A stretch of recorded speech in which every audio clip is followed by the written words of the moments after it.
guys, for today's video ay wala naman tayong gala dahil galing tayo ng Laguna hapon at marumi ang sasakyan natin. So naisip ko na sa video to maglilinis tayo ng isa sa ating masakyan. Tara, let's go!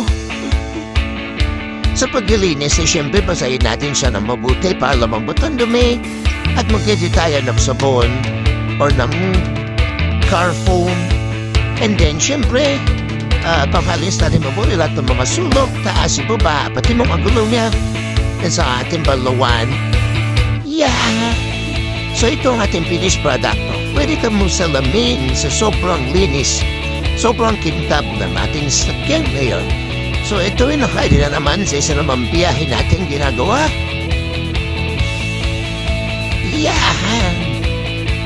Talagang maganda ang ladies na yan, oh. Talagang kitang-kita mo. Magintap siya. Anyway, so isang araw naman nakalipas at itong ating vlog ay patuloy niyong suportahan. Maraming salamat.